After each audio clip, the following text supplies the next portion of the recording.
दिया मैं देख लूं 20 मिनट दिया, अभी 3 मिनट हुआ, 17 मिनट और बोलना, इसलिए मैं बिल्कुल अनुशासन में बंद करके बात करूंगा। इस भारत के अंदर भी यही हुआ, हमारे अंदर ऐसा बैठा दिया गया कि हम ही मानने लगे कि हम बेकार। और आप देखिए लगातार ये हुआ, नेवल जी बैठे हैं, हम करते क्या है? अगर अंग्रेजों ने कह दिया ईश्वरवाद हमारे यहाँ तुम्हारे यहाँ नहीं है, बहुत तमाम भगवान है, ये तो हम उसी को सिद्ध करने में लगे। हमारी सारी ताकत केवल नकारात्मक खर्च होती है, उनको समझाने में चली जाती है। अरे अपने को समझो ना। जरा ये बताइए, यहाँ पर इतने विद्वान बैठे हैं, हमारे विभागाध्यक्ष भी बैठे हैं, मैं तो साइंस का विद्यार्थी रहा हूँ, बाद में जरूर बीबी के कहने से मैंने हिंदी बुक की पढ़ाई की, संस्कृत जरूर लिया वो हिंदी की व्याख्याता थी उनके कर, लेकिन मैं लिख शुरू से रहा हूं। जरा बताइए कुसंस्कार शब्द कहां से आ गया? कुसंस्कृति शब्द कहां से आ गया? धर्मनिरपेक्ष शब्द कहां से आया? कोई बताए ना मुझे, कौन सी डिक्शनरी का शब्द है ये? लेकिन बड़े बड़े विद्वान इन शब्दों का प्रयोग करते हैं, क्यों?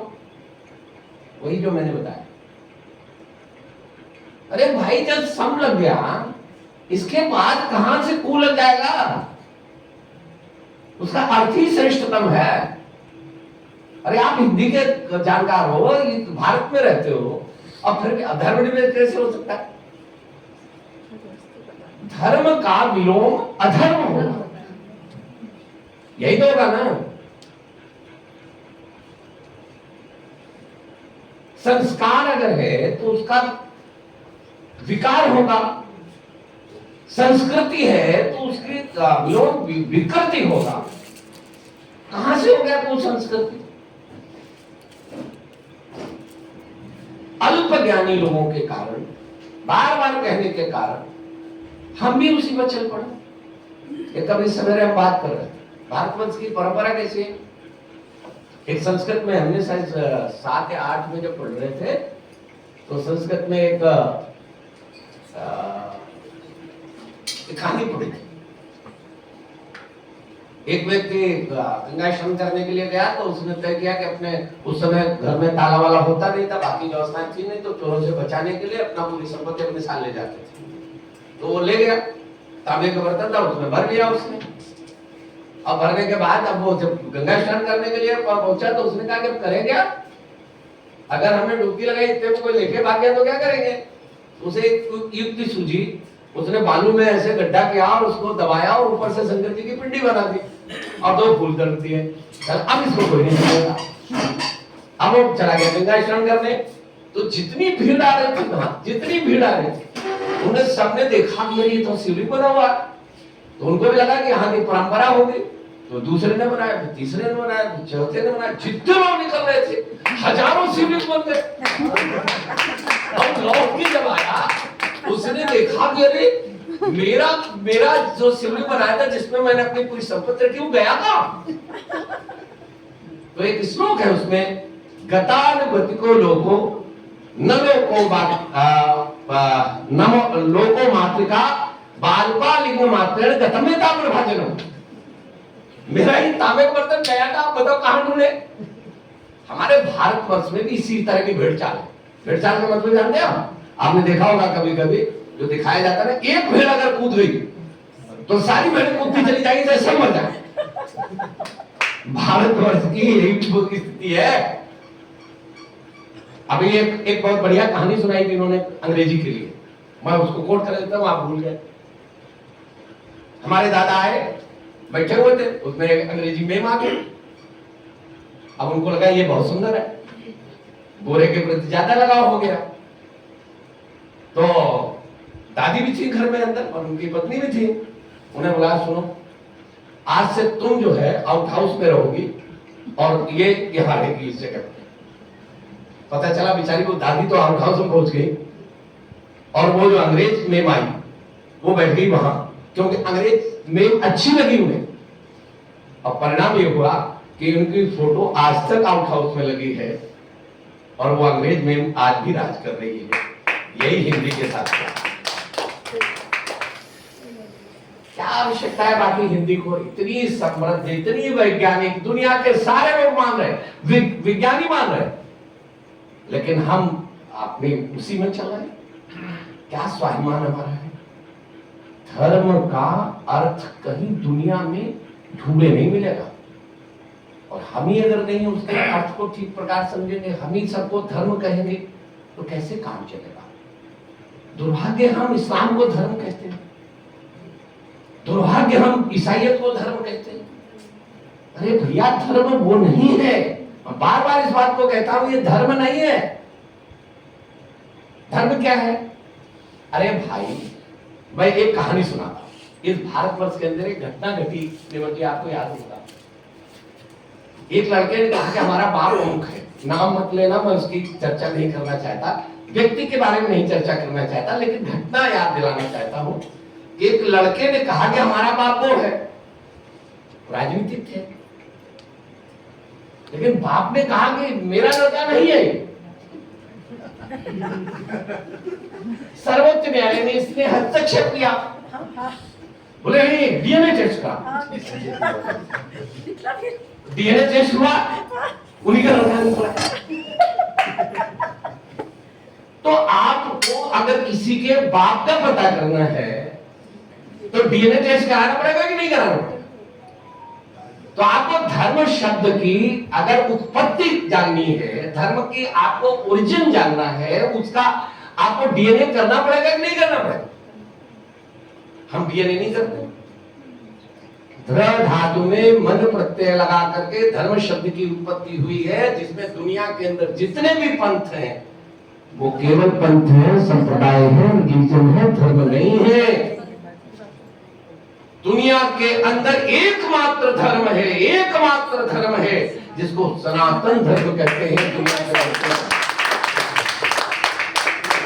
जिसे कोई चलाता है, जिसे कोई प्रारंभ करता है, जिसका कोई चलाने वाला है, वो पंथ है, रास्ता है, संप्रदाय है, उस व्यक्ति का नाम है, उसके सब जन्म का समय है, सब कुछ है। लेकिन कोई बता दे सनातन धर्म कब से चालू हुआ? जब से सृष्टि की रचना हुई, सृष्टि के रचना के समय जिन नैसर्गिक नियमों का उद्घोष हुआ भगवान के द्वारा, ईश्वर के द्वारा, जो प्रकृति ने भी स्वीकार किया, जो जल ने भी स्वीकार किया, जो चेतन ने भी स्वीकार किया, उसी का नाम धर्म है, जो धारयते इत्याहु धर्मा से कहा जाता है, जो धारण करने योग्य है। इसलिए हमारे ऋषियों ने प्रारंभ में कहा मनोरभव, प्रारंभ में कहा मनुष्य हो जाओ। हमारा तो नारा ही है, मानव बन जाए जग सारा, ये पावन उद्घोष हमारा। मनुष्य बनने की कल्पना अगर हमारे अंदर है तो ये सबसे पहले मनुष्य बनो। जब आप मनुष्य बन जाओगे तभी भगवान बन पाओ, और मनुष्य से ही भगवान बनते हैं, ये हमारे यहाँ का उदाहरण है। तो धर्म की परिभाषा करते समय गलती न करें। धर्म तो धारण करने के लिए है, धर्म धारणा का विषय है, धर्म स्वीकार करने की चीज है। और अगर इसको सब कुछ हटा दो तो केवल हमारे मनुष्यों का वो वाक्य ले लो, तृतीय क्षमा दमोस्तेयम शौचम इंद्रिय निग्रह धी विद्या सत्य क्रोधो दशकम धर्म लक्षणम। धर्म के 10 लक्षण हैं। बताइए ये मनुष्य के लक्षण है कि नहीं है? ये सारे के सारे मनुष्य के लक्षण हैं। इसलिए हमारे धर्म के व्याख्याताओं ने जब भावना को उद्घोष किया तो उन्होंने कहा वसुधैव कुटुंबकम। तब उन्होंने कहा ईशावास्यमिदं सर्वं यत्किंचित् जगत्याम जगत्। कहा कि नहीं कहा? ईश्वर अंश जीव अविनाशी चेतन अमर सहज सुख राशि। तब उन्होंने कहा सिया राम मैं सब जग जानी, करहु प्रणाम जोर जुगपानी। जब चेतन में भगवान के दर्शन करने वाला वो धर्म है ये, तब हम कह सकते हैं वसुधैव कुटुंबकम। दुनिया कोई नहीं कह सकता। प्रारंभ में दुनिया ने कहा, वहां के विचारकों ने कहा सर्वाइवल ऑफ द फिटेस्ट, जिसके अंदर क्षमता होगी वो जिंदा रहेगा। फिर थोड़ा सुधार किया उन्होंने कहा जियो और जीने दो। हमारे मनुष्य नहीं ना, प्रारंभ से सही कहा, सर्वे भवन्तु सुखिनः सर्वे सन्तु निरामयाः सर्वे भद्राणि पश्यन्तु मां कश्चित् दुःखभाग्। ये कल्पना हमारी, हमने तो हर एक के अंदर भगवान के दर्शन कर दिए, कण-कण में भगवान के दर्शन किए। दुर्भाग्य कि आज हमारी मेधा ही हमको धोखा दे रही है। हम उन शब्दों पर अटक जाते हैं जो शब्द हमारे ऊपर फेंके गए। जो अब यही अभी लॉर्ड मैकाले की बात हुई, बहुत अच्छी आदरणीय ने बात की। ये वो शहर है क्रांतिकारियों का जहां बाबा पृथ्वी सिंह बचे थे, लाशों के ढेरों में दब करके बच गए। और भी तमाम चीजें मैं गिना सकता हूं, लेकिन उसको दोहराना नहीं चाहता। लेकिन एक बात ध्यान रखने की है कि अगर यहां पर विसर्जन की बात हुई तो इस भारत को समाप्त करने की बात भी इस धरती पर कियों ने की है। और इसीलिए प्रणाम करते हुए गुरुदेव रविन्द्रनाथ टैगोर को शायद उस समय समझ में नहीं आया होगा, लेकिन आज समझा जा सकता है। रविन्द्रनाथ टैगोर जी की गीतांजलि को नोबेल पुरस्कार नहीं मिला।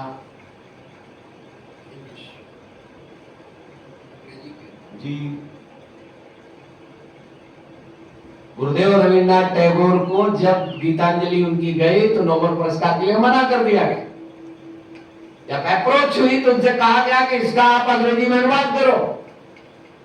अंग्रेजी में अनुवाद हुआ, उसमें भी संशोधन हुआ। किसी अंग्रेज ने संशोधन किया, क्या नाम है?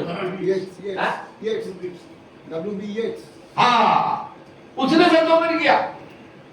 अब ये अंग्रेजी में ही क्यों की? इसलिए अंग्रेजी को अंग्रेजी हम थोपना चाहते, इसलिए अंग्रेजी का पहला स्कूल कलकत्ता में बना। इसलिए संस्कृत पर प्रतिबंध लगाने का पहला आदेश कलकत्ता से हुआ। गुरुकुल बंद करने का आदेश कलकत्ता से हुआ। हम सोते रहे, हम उनके पिछलग्गू बन गए। ये विचार करने की आवश्यकता है। जब समीक्षा करते हो अपनी आत्मावलोकन से बड़ी कोई चीज नहीं। अगर हम अपनी आत्मावलोकन नहीं करेंगे तो कभी भी सुधार नहीं हो सकता, कभी परमार्जन नहीं हो सकता। ये गलती क्यों हुई, क्या कारण रहा, विचार करने की आवश्यकता है। और इन शब्दों पर ये क्यों ऐसा हो रहा है, आज भी हो रहा है इतने वर्ष बाद? इसलिए कि लॉर्ड मैकाले ने जिस योजना की चर्चा नेहरू साहब ने की, वास्तव में अगर पढ़ लोगे तो आपकी जमीन नीचे की खिसक जाएगी। 28 दिन भाषण चलाया, उसे यहां के लिए भेजा गया था कि आप ऐसा एक डॉक्यूमेंट तैयार करो जिससे भारतवर्ष पर लंबी गुलामी लादी जा सके। वो आयोग बना था और उसने पूरे भारतवर्ष में घूमकर, या मैं नहीं कह रहा, उसका भाषण है, 10 जिल्द में रखा हुआ है। उस भाषण का अंश अखबार में छपा था, संभवतः 1835 2 फरवरी का है वो, जहां तक मुझे स्मरण आता है। 2 फरवरी 1835 में इंग्लैंड के अखबारों में छपा। उसने कहा, शायद इंटरनेट पर आपको उपलब्ध हो जाएगा, कि पूरे भारतवर्ष के कोने कोने में मैं घूमा। और फिर जो बोलता है आप आश्चर्य करेंगे, वो कहता भारत में एक भी चोर नहीं, भारत में एक भी भिखारी नहीं, सारे लोग आध्यात्मिक चेतना और सांस्कृतिक चेतना से भरे हुए हैं, अद्भुत शक्ति है उनके अंदर। और इसीलिए दुनिया में इनकी जीडीपी सबसे ज्यादा है। आप देख लीजिए ना, उस समय मुझे लगता है 40% के आसपास जीडीपी केवल भारतवर्ष की थी दुनिया में। जहां तक मुझे, मैं चूंकि बहुत योग्य नहीं हूं इस मामले में, लेकिन जो स्मरण है 40% के आसपास जीडीपी हमारी थी दुनिया के अंदर। अब आप कल्पना करो कि 40% जीडीपी थी हमारी। ये ऐसा हम ढाका में मलमल बनाते थे कि अंगूठी से निकाल देते थे। दुनिया के लोग जब कबीलों में रहते थे, तब भारतवर्ष के हमारे पूर्वजों ने हमको वेद थमा दिए थे और ये कहा था, आओ दुनिया के लोगों,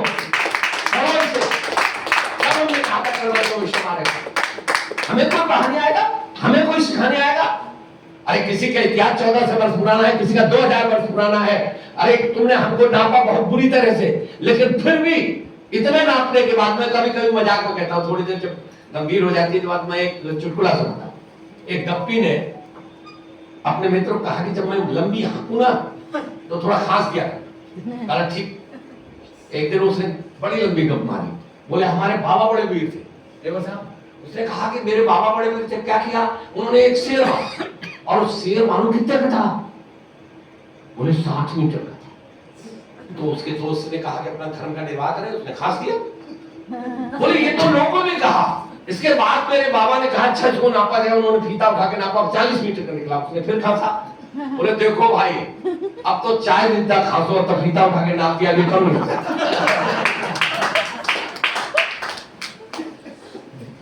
तो भारत के इतिहास को भी इसी तरह नापा गया, डेलिबरेटली नापा गया। भगवान कृष्ण को इतिहास नहीं माना गया, राम को इतिहास नहीं माना गया। अब तो वो भी निकल आए सब। हम नहीं कह रहे, नासा कह रहा, अब तो वो भी आ गया। और वो नहीं नापा तभी उन्होंने कहा 5000 वर्ष पुराना। मैं इलाहाबाद यूनिवर्सिटी में एक दिन था, तो मैं ऐसे ही चर्चा कर रहा था।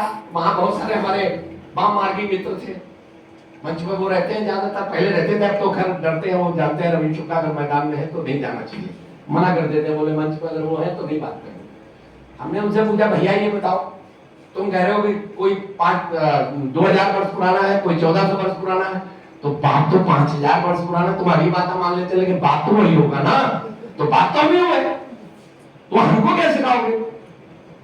कुल मिलाकर के मित्रों, मैं केवल एक बात कहना चाहता हूं कि अपने को समझना, और अगर भारतीय संस्कृति दुनिया के अंदर प्रतिष्ठित नहीं हो पाई तो विश्व में मानवता समाप्त हो जाएगी। अरे हम हैं जो इस तरह का भाव रखते हैं ना, बाकी तो तुम नहीं मानोगे तो तुम्हें जिंदा रहने का अधिकार नहीं है। तो एक पुस्तक आई है, बहुत पॉपुलर हुई है, 15,000 प्रतियां उसकी बिक गई हैं पहले, 34वां एडिशन आ रहा है, वर्ण व्यवस्था की मौलिक अवधारणा और विकृति। मैंने उसमें 26 आयतें लिखी। कुरान को मैंने 4 बार पढ़ा है, बाइबल को 3 बार पढ़ा, चौथी बार भी पढ़ रहा हूं।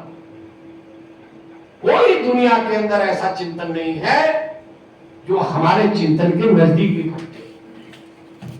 जितना महान हमारा चिंतन है उतना चिंतन किसी का नहीं। लेकिन एक बात बताओ, हम मजबूत होंगे तभी ना चिंतन रहेगा। एक भी ऐसा देश बता दो जिसमें एक ही संप्रदाय के लोग रहते हैं फिर भी लड़ रहे हैं, शांति से बैठे हो, कोई बता दो। शांति से केवल एक ही चिंतन है जो दुनिया को शांति दे सकता है, वो चिंतन है भारतीय संस्कृति, भारतीय दर्शन, भारतीय चिंतन, और कोई। लेकिन ये मानेंगे कैसे? कोई अगर कमजोर आदमी सड़क पर 2 पहलवान लड़ रहे हो, उसका बीच बचाव करने जाए तो दशा क्या होगी उसकी? बात पहचान पाओगे? हमारी भी दशा वो कमजोर आदमी की तरह, 2 पहलवान लड़ रहे हैं। अगर हमारी स्थिति मजबूत नहीं होती, दिनकर के शब्दों में, क्षमा सो होती उस विजन को जिसके पास दंतहीन विशीन बैठ करके आप चाहो कि आप दुनिया की पंचायत कर लो, आप नहीं कर पाओ। आप देख लो ना, कुछ दिन पहले आप कोई पूछता नहीं था, आप सब पूछे। खुदी को कर बुलंद इतना कि हर तकदीर से पहले खुदा बंदे से पूछे बता तेरी रजा क्या। हिंदी साहित्य भाषी का जन्म इसी उद्देश्य को गर्भ में रखकर हुआ है। इसीलिए आप देव गीत का पहला वाक्य पढ़ोगे, हम हिंदी साहित्य भारती के साधक। पहला शब्द तो है साधक। क्या हम साधक हैं? अपने आप से प्रश्न कर लेना, साधक का तात्पर्य क्या होता है? कि जितने लोग बैठे हैं पदाधिकारी, अगर 10 भी तय कर लेते कि हम सूची बना के 10 लोगों को लेके आएंगे, उनमें से प्रमुख लोगों को यहाँ बनाओ, होता कि नहीं? अच्छा सच्ची बताओ, ईमानदारी से बताओ, ईमानदारी से बताओ।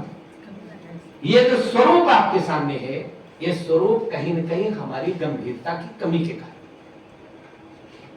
हम बाकी चीजें बहुत अच्छी कर लें, लेकिन जो चीज यहां होनी चाहिए, यहां कुर्सियां अगर कम पड़ती, मुझे आनंद की अनुभूति होती। चलो कुछ लोग खड़े हैं, अच्छा अभी कविता पढ़ने के लिए जब आएंगे बहुत सारे लोग आ जाएंगे, और कई बार तो सुनाएंगे और खसक जाएंगे धीरे से। अपनी सुनाई, ओके, क्या एक कविता के सुनाने से कोई परिवर्तन होने वाला है क्या? चिंतन ये करिए कि इन सब से क्या होगा। हम निर्माण के लिए चले, साधक बनकर देंगे, साधक को साधना करनी। इसके नीचे आइए, काहे के लिए, किसके आराधना, किसकी साधना करनी? जग जननी भारत माता की आराधक, इसकी आराधना कर रहे हैं, मां भारती। फिर आगे है सारस्वत संस्कृति का सरस विधान करें। एक एक शब्द को ध्यान दिया गया। यद्यपि हमारे हिंदी साहित्य भारती के कार्यकर्ता हैं और देवपुत्र पत्रिका के संपादक हैं इंदौर में, उन्होंने इस गीत को लिखा था। इसके बाद 5 देश के स्वनामधन्य कवियों को ये कमेटी बनी, एक समिति बनी, उनने सबने इस पर मंथन किया, ऑनलाइन चर्चा हुई, तरंग माध्यम से चर्चा हुई, बैठ करके इसके एक एक शब्द पर ध्यान दिया गया, तब जाकर के आपके सामने आया। सारस्वत संस्कृति का सरस, नीरस में सरस विधान करे। और क्यों? विश्व गगन में हिंदी का जयगान करे। हिंदी का जयगान क्यों? हम कहते हैं भाषा कोई भी हो, जरा एक बात बता दिए, दुनिया में कौन सी ऐसी भाषा है जिसमें प्रकृति बोलती हो? बताओ। बच्चा पैदा होता है, अंग्रेजी में होता है क्या? बताओ ना, माई बैठी है, बताओ पहले बच्चा क्या करता है? आप लिखो उसे, अंग्रेजी में लिख के बता दो, किसी और भाषा में लिख के बता दो। बताओ ना, सोचो इसे। पानी बरस रहा है, उसकी आवाज को लिख के बता दो। आप दरवाजे में आवाज करो, बताओ जरा। जब गाय को जरा जो बोलती है उसको आप किस भाषा में लिख सकते हो, जरा बताओ। कोई भी इस दुनिया में होने वाली किसी भी आवाज को अगर कोई यथावत लिख सकता है, कौन सी भाषा है? अब हुआ क्या दुर्भाग्य, इस हिंदी को कमजोर करके, जैसे मैंने पहले बताया कि लॉर्ड मैकाले ने देश के अंदर संस्कृत विद्यालयों पर बैन लगा दिया, यहीं से आगे सुना। इसके बाद जितने भी गुरुकुल थे उनको बंद कर दिया गया, बैन कर दिया गया। अंग्रेजी स्कूल का खुलना शुरू हो गया, आदेश हो गया कि जो भी अंग्रेजी पढ़ेगा वही नौकरी पाएगा, दूसरा कोई नहीं पाएगा। तो संस्कृत से सारी पीढ़ी को काट दिया। उसने कहा, यही जो बात मैं कहना चाहता था, कि इनकी जो रीढ़ की हड्डी है वो इनकी अपनी सांस्कृतिक चेतना है। उस रीढ़ की हड्डी को जब तक तोड़ा नहीं जाएगा तब तक भारतवर्ष को गुलामी की जंजीरों में लंबे समय तक जकड़ कर नहीं रखा जा सकता। और इसको तोड़ना ही होगा। वो एकमात्र काम है कि यहाँ की सारी शिक्षा व्यवस्था को परिवर्तित करना। दुनिया में जब देश स्वतंत्र हुए थे, जिसको तथाकथित स्वतंत्रता कहते हैं, पत्रकार महोदय सामने बैठे हैं, मैं भी पत्रकार रहा हूँ, मैं संपादक भी रहा हूँ, मैंने काम किया, बचपन से मैं पत्रकारिता में रहा हूँ। जब देश स्वतंत्र हुआ था, तथाकथित स्वतंत्रता इसलिए कहती है, केवल ट्रांसफर ऑफ पावर था 100 वर्ष के लिए, जिसका डॉक्यूमेंट उपलब्ध है इसमें। इसीलिए जब वहां की महारानी यहाँ आती है तो उसको वीजा पासपोर्ट नहीं लगता, लेकिन आपके देश के प्रधानमंत्री और राष्ट्रपति को वीजा पासपोर्ट लगता है। और केवल इसी में नहीं, 72 देशों में जिसे राष्ट्रमंडल कहते हैं। जरा मेरे विद्वान भाइयों बहनों बताओ जरा, राष्ट्रमंडल कॉमनवेल्थ का कैसे अनुवाद हो जाएगा? कॉमनवेल्थ का मतलब संयुक्त संपत्ति। संयुक्त संपत्ति का मतलब क्या हुआ? माने रानी आज भी यहाँ की मालिक है और इसीलिए उसको 21 तोपों की सलामी दी जाती है। या तो राष्ट्रपति को सलामी मिलती है या उसको मिलती है। प्रणब मुखर्जी जी पिछले बार थे जब मेरे कार्यक्रम में वो आई थी, मैंने वो कार्ड देखा था, नेवर साहब पहले नंबर पर उसका नाम लिखा हुआ था, हमारे राष्ट्रपति का नाम दूसरे नंबर पर था प्रोटोकॉल में। क्यों ऐसा हुआ? हमारा तो राष्ट्रपति राष्ट्राध्यक्ष है, उसका नाम पहले होना चाहिए, लेकिन ये छिपा के हमसे रखा गया। 100 वर्ष के लिए ट्रांसफर ऑफ पावर। तो यही कारण है कि 124 कंपनियां विदेशी कंपनियां, इंग्लैंड की कंपनियां जो उस दिन काम कर रही थी वो आज भी इस देश के अंदर काम कर रही हैं। ये जो आप स्टेशन पे देखते हो ना, एच व्हीलर, ये एच व्हीलर एक सैनिक अधिकारी था अंग्रेजों का। कानपुर और कानपुर के आसपास 50,000 से लोगों की हत्या की थी उसने। उसके सम्मान में जिस कंपनी बनी वो कंपनी का नाम एच व्हीलर। उसका कोई टेंडर नहीं होता, आज भी वो यहाँ पर आपकी छाती पर मुंह चल रही है, कोई हटा नहीं सकता। एक भी अंग्रेजों की बिल्डिंग का कोई नाम नहीं बदल सकता। हमारी सरकार ने केजीएमसी का नाम बदला,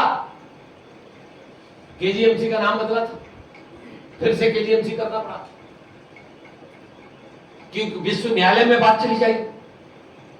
आज भी क्या क्या अंदर अंदर होता है, जिसके हम लोग 3 बार मंत्री रहे, हम जानते हैं, गोपनीयता की शपथ खाई है हमने, लेकिन क्या क्या अंदर से चलता है, क्या अंग्रेजों के साथ अभी भी हमारे अनुबंध है, इन चीजों को कहने की आवश्यकता नहीं। लेकिन आप जानकर केवल इतना जान लीजिए कि इस देश के साथ जो छल हुआ उसे समझने की आवश्यकता है। वो छल लॉर्ड मैकाले की उसी जो उसने डॉक्यूमेंट दिया था, इसके बाद और लोगों को बुलाया गया, इसमें मैक्स मूलर भी शामिल था, इसमें कर्नल टॉड भी शामिल था, और इसमें वो आपके फादर कामिल मुल्के भी शामिल थे। लेकिन आए थे राम का चरित्रहनन करने, लेकिन राममय हो गए। उन्हें इसलिए लाया गया था, जैसे आपके बहुत सारे ग्रंथों में बहुत सारा प्रक्षेपण किया गया, गलत लिखा गया। जैसे मनुस्मृति में आप देखिए तो आपका पहला अध्याय और 8वां अध्याय दोनों की भाषा अलग है, शिल्प अलग है, सब कुछ अलग। ऐसे बहुत सारे आपको ग्रंथ मिलेंगे भारतीय ग्रंथ, इनमें प्रक्षेपण किया ताकि यहाँ की जो युवा पीढ़ी है, जो नई पीढ़ी है, उसे घृणा करे। यही तो उसने कहा था कि हम ऐसी पीढ़ी का निर्माण करना चाहते हैं कि जो अपनी ही संस्कृति के जड़ों में मट्ठा डाले और उसकी सलाम से जो आगे आने वाली पीढ़ियां घृणा करें। ये शब्द उसने बोला था पार्लियामेंट में। 28 दिन का जो वहां की महारानी थी उसने नोट डाउन किया था, और इसके बाद वो जो प्रपत्र आया ईस्ट इंडिया कंपनी का, वो उसी आधार पर तय। सारे नियम वही बने, शिक्षा की पद्धति वही।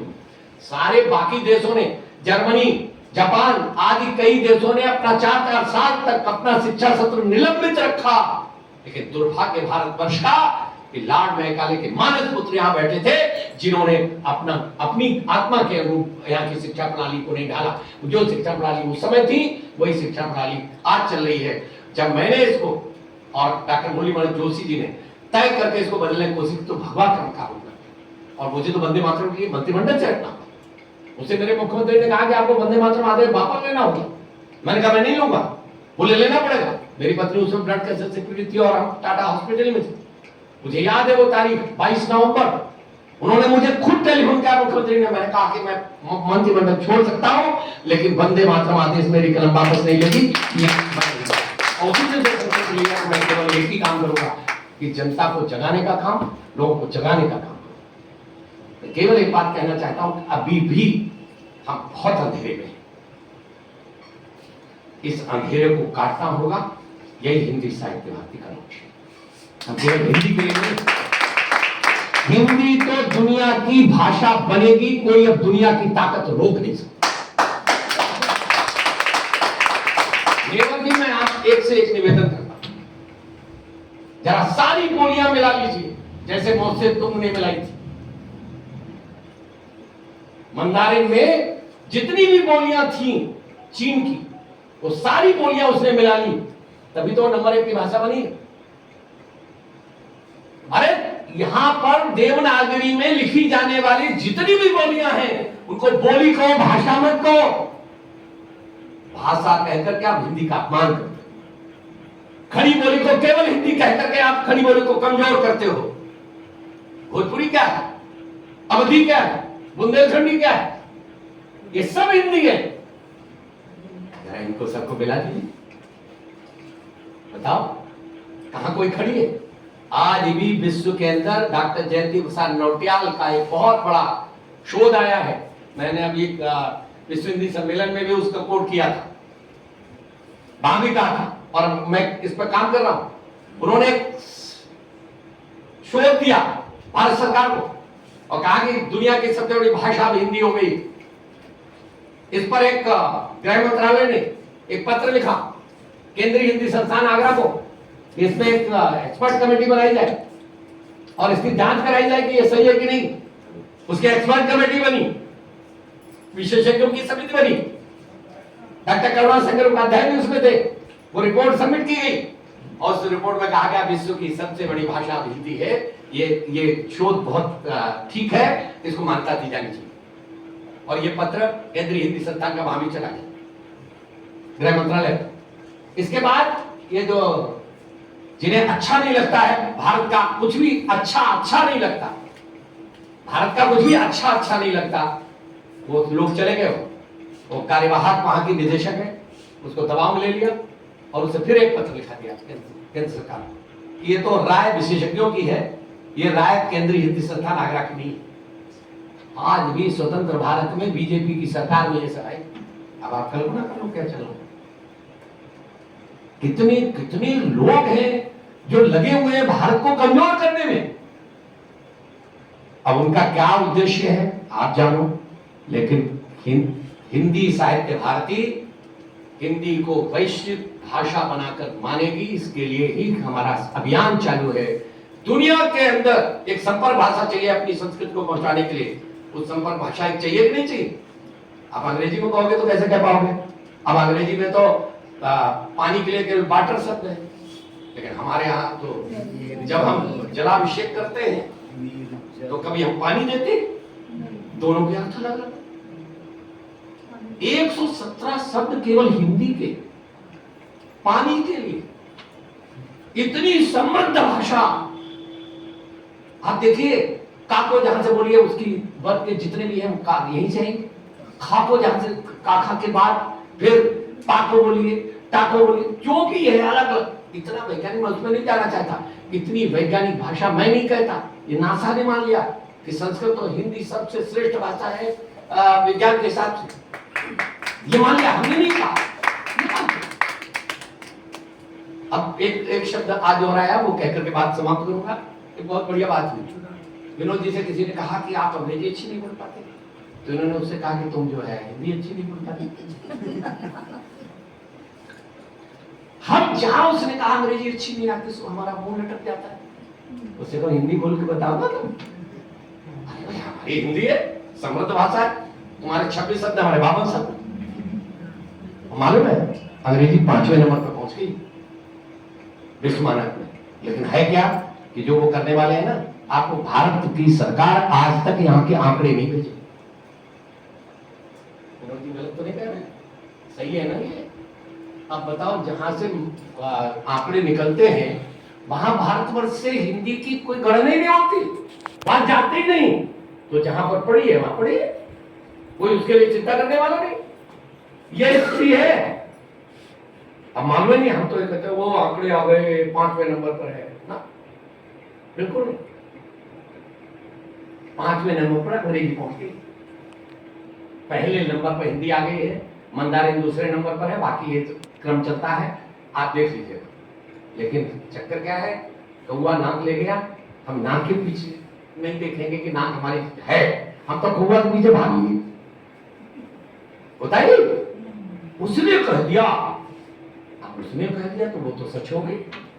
अगर नेवर जी कह रहे तो गलत है, लेकिन अगर किसी अंग्रेजी दाने कह दिया, जहां अंग्रेजी में बोल दिया, बस वो सही बोल रहा है, बोलो होता है ना। आइए भारत के पुनर्निर्माण में अपनी भूमिका सुनिश्चित करें। आत्मनिर्भर भारत के लिए बौद्धिक आत्मनिर्भरता नितांत आवश्यक है। बिना बौद्धिक आत्मनिर्भरता के भारत की आत्मनिर्भर नहीं हो सकता। हो सकता है क्या? लेकिन हमारी बौद्धिक आत्मनिर्भरता है कि नहीं, ये चिंतन आपके ऊपर छोड़ते हुए अपनी बात को समाप्त करता हूं और केवल एक बात कहता हूं, जीवन का संग्राम सदा जीता है उसने जो खारों को रौंद बढ़ा अपने पथ पर है। शूर पुत्र है वही समय की दिशा मोड़ दे, छाप छोड़ दे पद चिन्हों की।